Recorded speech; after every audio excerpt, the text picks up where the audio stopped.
अब बढ़ते खबरों की ओर, जहां किन्नर समाज में भेदभाव को लेकर और समाज में बढ़ रहे अपराध सहित आरक्षण से जुड़े जन सरोकारों पर किन्नर समाज की प्रदेश अध्यक्ष पायल सिंह ने टीवी 24 से खास बातचीत की है। किसी शायर ने क्या खूब कहा है कि बता मुझे मैं अपने सितारे कहाँ से अलग कर लूं जहां से तेरा आसमां लगता है। जी हां, आज हमारे साथ एक खास मेहमान है, किन्नर समाज की पायल समाजवादी पार्टी में प्रदेश अध्यक्ष है। उनसे कई सवाल आज हमारे साथ होंगे, कई जवाब उनसे लेंगे कि आजकल जो समाज में दर्जा तो उनको मिल चुका है, लेकिन कहीं ना कहीं आज भी भेदभाव का वो शिकार होते हुए नजर आते हैं। सबसे पहले तो पायल जी, आपका स्वागत है और मेरे चैनल में मैं आपके जरिए कई सवाल ऐसे होंगे जो आप रखना चाहेंगे, जनता भी सुनना चाहेगी, आपके कई ऐसे जवाब होंगे, क्योंकि अब जो सरकार की तरफ से भी आप लोगों को कहा गया है कि आरक्षण की सुविधा भी मिल रखी है, ठीक, भेदभाव भी लेकिन होता है। क्या कहना है इस बारे में पूरा? सबसे पहले तो मैं पूरे देशवासियों को धन्यवाद देना चाहूंगी और साथ में अपने मीडिया कर्मी को भी, जो हम लोगों को इस तरीके दिखाते हैं, हमारे किन्नर समाज की बातें उठाते हैं, मैं उन्हें भी धन्यवाद देना चाहूँगा। सबसे पहला सवाल मेरा ये है, इस सरकार से जो मौजूद किन्नरों के लिए इन्होंने बनाया है, मैं मानती हूँ इन्होंने बनाया है और इन्होंने कई कानून भी बनाए किन्नरों के लिए लेके कि अगर कोई पुरुष किन्नरों के ऊपर हाथ उठाता है तो उसको जो है उस पर सख्त कार्रवाई होगी, उसे 6 महीने की सजा होगी और इतने 1000 रुपए का जुर्माना होगा।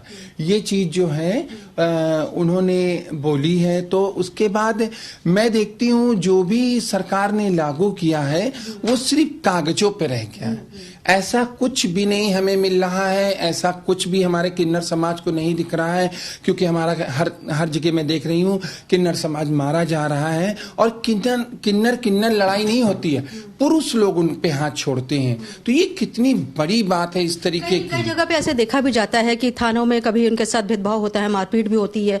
हाल ही में बलिया की अगर हम बात करते हैं, कई आपके भी संज्ञान में आता होगा, तो ऐसे में आपका स्टैंड क्या होता है? इसमें देखिए हम लोग क्या करते हैं, मैं पहुंचती हूँ जगह पे और मैं अधिकारियों से मिलती हूँ, पूरी कोशिश करती हूँ उस पर कार्रवाई हो, लेकिन उस पर मैंने देखा कानून व्यवस्था जो है कोई कार्रवाई कानून नहीं करती है, पुलिस प्रशासन कोई हमारा मदद नहीं करता है। पुलिस प्रशासन सिर्फ ये कहती है कि आप लोग समझौता कर लो, आप लोग समझौता कर लो, बात को खत्म करो। ये नहीं कहती है कि इसके मारा गया। अभी हमारे बाराबंकी के आगे का एक केस है हमारा, तो वहां पर भी किन्नरों को क्या हुआ, वहां पर किन्नरों के साथ में कि कुछ किन्नर की लड़ाई थी आपस में इलाके को लेके, गुरु चेले की लड़ाई थी। तो उसमें जो है गुरु को उनके चेले ने बुलाया, तो वो वहां पहुंची, वहां रह रही थी अपने घर में। उसके बाद क्या हुआ, थाने में चौकी से 2 पुलिस लोग आई है, 2 पुलिस वाले आए और आके उनसे कहा कि आपको वहां पर चौकी पे बुलाया गया है और दोनों पक्ष बैठ के वहां पर बात कर लो। तो वो जैसे ही यहां से गए हैं दोनों, वो गई हैं चांदनी जी, जैसे ही वहां चांदनी जी पहुंची है, पहुंचने के बाद क्या हुआ, समझौता तो नहीं हुआ, चौकी के अंदर पुरुष ने मारा, जो उन किन्नरों के साथ लड़के थे, उन्होंने उनको गिरा के इतना मारा, उनका सर फूट गया, उनका मुंह, कई लोगों के लात घूसों से मारे, उनके 1.5-2 लाख रुपए छीन लिए, कुछ भी सब कुछ। मैं एक चीज जानना चाहूंगी, जैसे आपके ही समाज में आपको लगता है बहुत अलग अलग मतलब अपने अपने मंच तैयार कर लिए, ये क्या गलत है कि एक साथ एक मंच पे होते तो शायद आप लोगों की आवाज और बुलंद हो सकती थी? देखिए, मैं अपने किन्नर समाज से यही कहना चाहती हूँ कि सबसे पहले तो हमें आपस में जो हमारा भेदभाव है उसे खत्म करना है और खत्म करके हमें एकजुट होना है।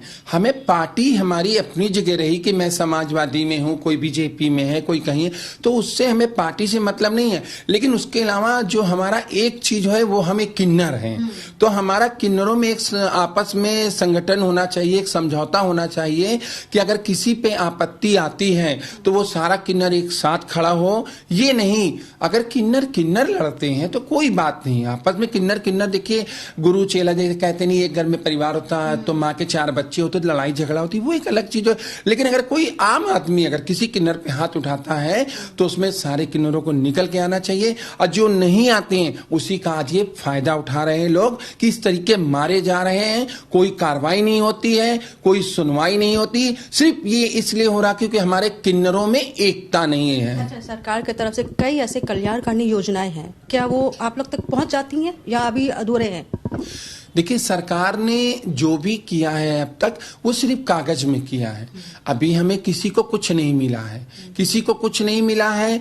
जब हम लोग कानून व्यवस्था से ही हम लोग लाचार हैं तो हम आगे का क्या आसरा करें कि हमें मिले। लेकिन कुछ का ये भी कहना होता है हम सामने आने में झिझकते हैं, हमें आने में थोड़ा सा एक वक्त लग रहा है कि अभी हम अपनी बात को रख पाएंगे।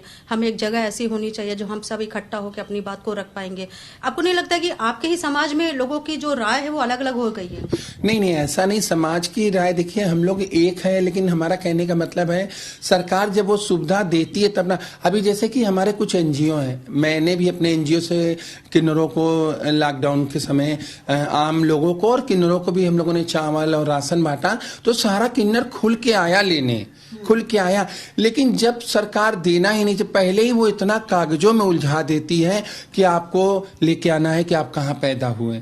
अगर उस किन्नर को यही पता हो मैं कहाँ पैदा हुई हूँ तो वो अपने घर न चला जाए, फिर वो क्यों आकर गली गली भटक रहा, क्यों आकर दूसरी जगह पड़ा है।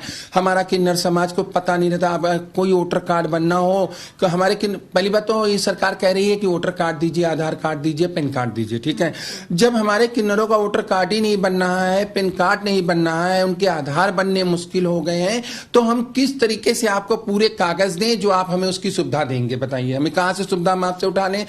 हम लोग अगर कागज बनवाने जाते हैं, अगर वोटर कार्ड बनवाने जाते हैं तो वहां कहते हैं पैदा कहां हुई हैं, आप जन्म पत्री लेके आइए। ये चीज यानी कि जो योजनाएं हैं मतलब उनका कोई फायदा उठा नहीं पाए अभी तक आप लोग?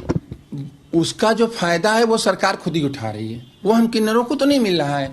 वो सरकार के जो अधिकारी बैठे होंगे उनको लोग को मिल रहा होगा। हम किन्नरों को वो कोई सुविधा नहीं मिल रही है।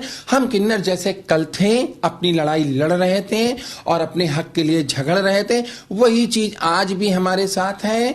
हम अपना अधिकार मांगते फिर रहे हैं और ना हमें मिला है और ना मुश्किल है मिलना। हाँ, मैं एक चीज जरूर कहना चाहूंगी जो सच है, मैं ये नहीं कि किसी की तारीफ कर।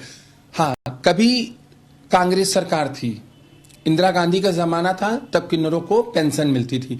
समाजवादी की सरकार थी इससे पहले, तब किन्नरों को बहुत मदद मिलती थी, पैसे की भी मदद मिलती थी, सारी सुविधाएं मिलती थी। माननीय मुलायम सिंह जी बुला बुला के देते थे और थाने में भी अगर कोई मैटर होता था तो उस पर कार्रवाई पुलिस करती थी। आप सरकार से नाराज हैं कि अपने किन्नर समाज से ही नाराजगी है आपकी? देखिए, ना मैं सरकार से नाराज हूं, ना मैं अपने किन्नर समाज से नाराज हूं। इसलिए नहीं नाराज हूं क्योंकि हमारा किन्नर समाज भोला है। मेरे चैनल के माध्यम से क्या कोई अपील करना चाहती हैं?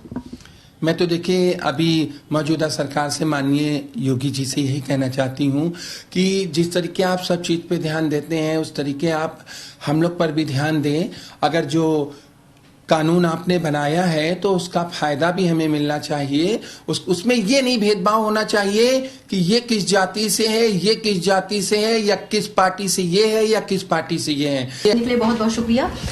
जी हाँ, जैसे जी पायल जी ने बताया कि अभी भी जागरूकता की कमी है। भले ही वो किन्नर समाज के लिए लड़ाई बहुत लड़ रही हैं, लेकिन किन्नर समाज जो है उनमें भी लोगों को आगे निकल के आना जरूर चाहिए। लखनऊ से TV 24 के लिए वीडियो जर्नलिस्ट उत्तम के साथ